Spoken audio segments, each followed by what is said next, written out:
Good morning guys. Magandang weather ngayon sa Osaka. Oh, umaaraw siya. May araw. So, for today, pupunta ako sa Sumiyoshi Taisha. Temple siya dito sa may Osaka. Malapit lang, around 30 minutes away from dito sa pinag-i-stayan ko. Okay.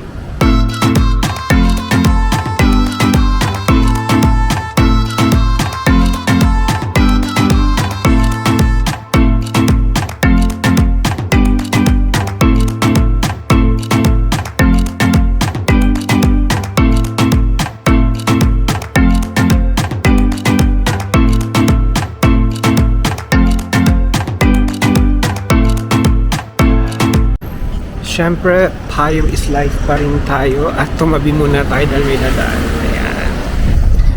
It's 10:30 na ng umaga dito sa Osaka. Pero parang wala pang masyado mga baka sila ay nandun sa may river, dun sa may Dotonbori. So ako dito ako sa bandang likod, dadaan.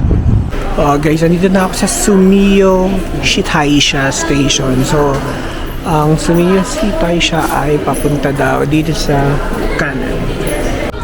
Napaka-peaceful ng station dito sa may Sumiyoshi Taisha.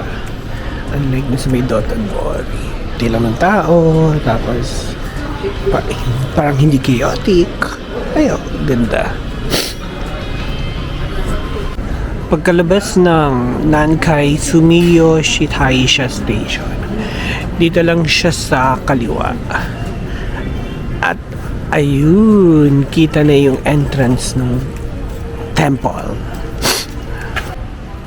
Ang init, grabe. Natinig yung araw. Pero at least, hindi na ganun kalayo yung lalakaran. Nandun na siya. Kasi yata yung bridge eh. Diba? Ang peaceful ng paligid oh. Diba?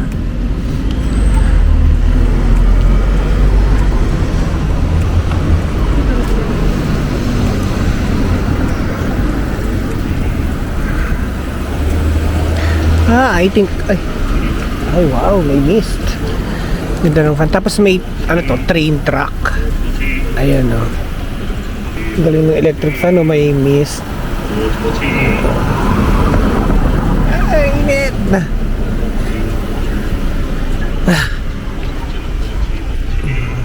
We're here. Init. Tourist attraction near Osaka City Center or Dotonbori, pero hindi ganun karaming turista. Diba? Ganda. Okay, magtitake muna tayo ng picture habang hindi pa tayo ganun kahulas. Parang nakita ko dapat dito sa may gilid-gilid tapos kita yung bridge. Hanap ako ng spot. Dito para maganda yung spot. Tapos malilim pa. Tapos ayun yung view. Yung bridge. Okay, dito tayo sa kanila para walang masyadong obstruction. Kaso, rampa siya ng PWD. Set up na lang muna tayo. Yeah, ang ganda. Nakapag-picture ako dito kanina. Walang katao-tao. Diba? Solo. Ginugol Translate ko to. Ito ay dedicatory Shin-Ryoku. Parang pang-cleanse. Ang sabi dito, cleanse your left hand, cleanse your right hand, and then cleanse your mouth, and then cleanse your left hand again. Ito na talaga yung pinaka-entrance ng temple. Ayan. Tapos ito yung bridge kanina na hindi natin dinaanan. Ayan. Ito yung loob. Sige, pasukin natin. Okay, pasukin na natin itong loob. Nagbabaw sila bago pumasok. Tsaka lumabas.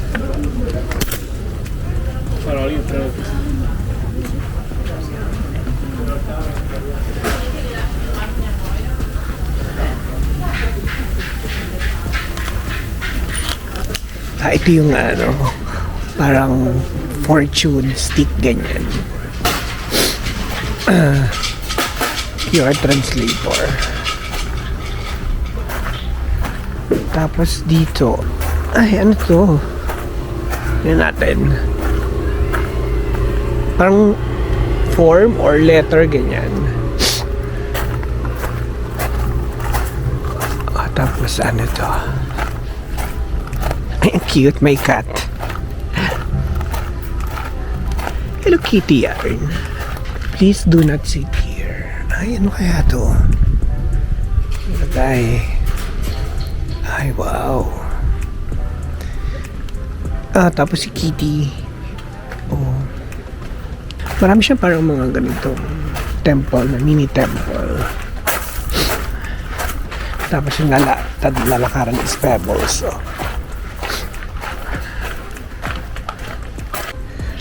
First Dragon Festival, I think schedule. So, August 3, Sunday, tapos na. Yan. Ito yung pinaka-temple. Tsaka siya yung pinakamalaki dito eh. Kasi tinan mo, walang either Buddha or kung ano man sa loob. Temple lang talaga siya. Ay no, ano kaya to? May mga kinukuha sila. Meron kasing nakalagay eh, tapos hindi naman nagta-translate. Ay no, or... Sige, baka ito mag-translate. Anyway, sige, parang may kinukuha silang bato. Ayan, or baka lucky stone din. Ayan. Hindi tayo makikikuha ng bato for today's video. Baka ibang bato ang makuha natin dyan. Delikado. Tsa. Ay, ang cute oh. Pusang nakaano, figurine na nakasuot ng kimono. Yan, tapos this is another temple. Ayan, ang ganda sa loob. Ganda oh. Maliit lang tong Sumiyoshi Taisha Temple, so I think mapupuntahan nyo na or may ikot nyo na siya in less than an hour. Yun. So, I think naikot ko na siya. Ang next ko naman na gagawin is pupunta ako sa may JR Kanto bus line. Ipapapalit ko na yung ticket ko na binili. Night bus for tomorrow para at least diretso na lang ako bukas before my schedule ng bus papunta ng Tokyo. Siguro ito na yung huling punta ko dito sa Japan ng summer. Ito na yung last. First time ko dito sa Japan, summer din yon. And then, ito yung second time na summer. So, the next time na pupunta ako dito sa Japan, ibang season na lang. Grabe, hindi kasi kinakaya yung init. Nung mga nakaraang araw, medyo okay pa kasi umulan. So, hindi ganun kainit. Tapos, medyo makulimlim, maulap. So, hindi ganun tirik na tirik yung araw. Ngayon kasi tirik na tirik, walang ulap. Maganda siya sa picture, pero hindi siya maganda para sa pawis. Ayan, oh. Tirik na tirik yung araw at walang kaulap-ulap. Since 12 o'clock na kakain na lang muna ako ng McDonald's dun sa may train station. Okay, tram pala to. Tram truck. Tram truck. So, saan kaya papunta to? Ayan o. Cute. Kanina may dumaan blue, ngayon color pink. Mamaya na ako tatawid. Bibidyohan ko muna siya. Ayan na, alis na siya. Bye-bye! May tram pala sila dito. Ngayon ko lang nalaman nila. Ito na lang pala yung itatry ko. Merong loteria. Tapos hindi ko alam kung ito yun So meron siyang mga ultimate barbecue, pineapple cheeseburger, ultimate loco moco cheeseburger. So ito na lang siguro yung order ko kasi sa McDonald's ako. Ultimate burger loco moco.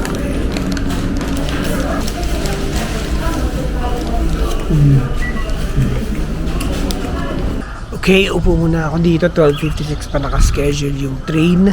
So, meron pang 8 minutes. So, yan. At least dito, malilim. Open air. So, mahangin din na onte. Cool. Nakarating na ako dito sa JR Express Bus Terminal. And tinanong ko na yung pina-reserve ko. Sabi, no need to exchange for physical ticket. Just scan the QR code. Ang kailangan ko na lang malaman bukas is kung saan gate siya. Finally, makakain na rin ako ng gyoza. Ayan, gyoza and ramen ako. Parang ang dami nung in-order kong gyoza.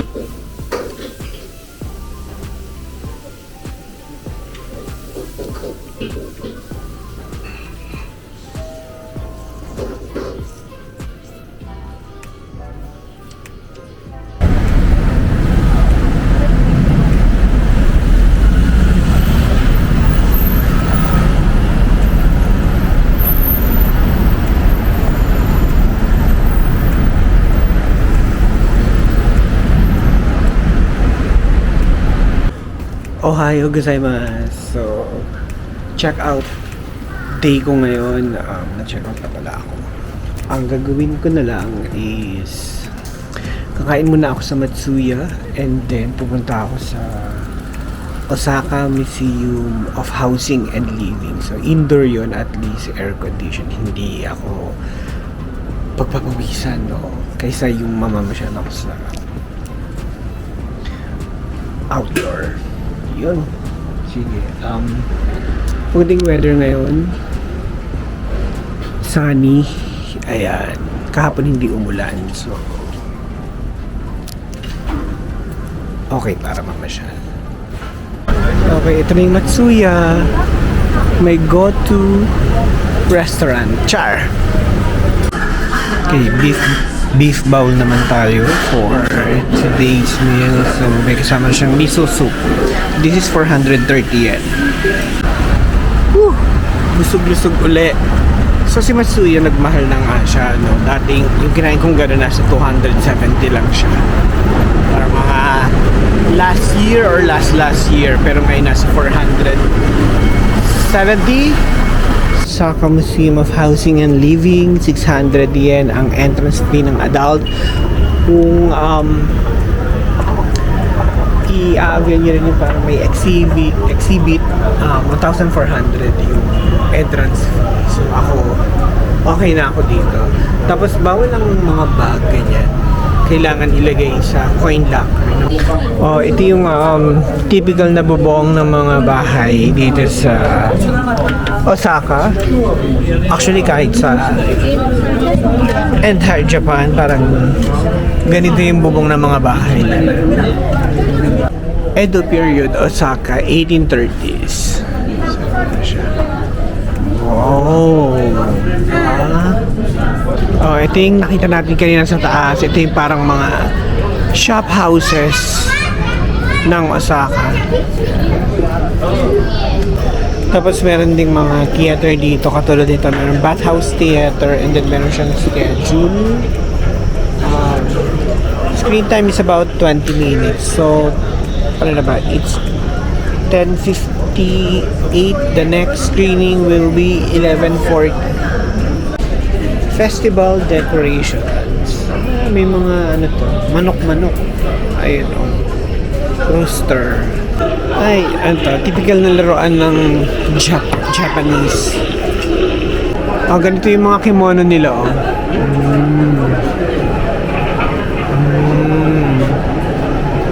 Ito oh, kanilang dining area.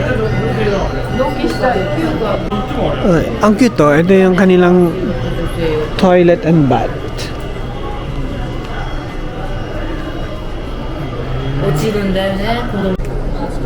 Ganito naman yung tulugan. Tapos you can rent kimono experience 1,000. Yan lang per person. Mura na to ha. Parang nasa 400 pesos. Makakapag kimono ka na. Ganito yung pupuan. Squat kung squat. toilet. Ay, ang galing mo. Ano to? Nighttime naman daw. Nighttime. Fireworks.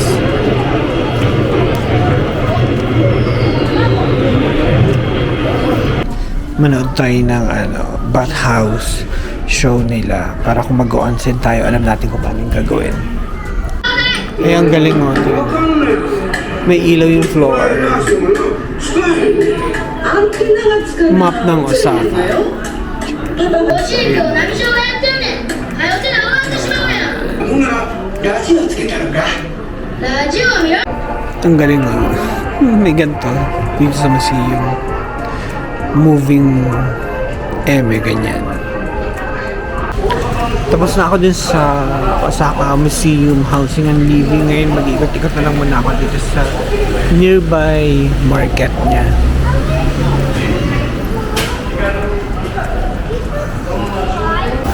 Hindi ganun ka-crowded like dun sa may